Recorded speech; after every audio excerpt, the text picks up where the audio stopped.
الزواج يدوبي يصبر عند الرحمن والسندار تميداو وخاو السعيدة ماشي الزواج يدوبي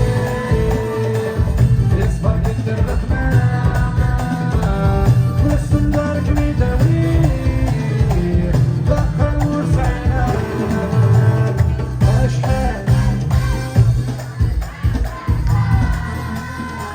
هكذا يكون زوجها بني ضي أكمل يا رسول الفلوات باسيون يولد محاتمة أحلي يدوني الدعاء أيوة لك صباح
أكيد راح نوصل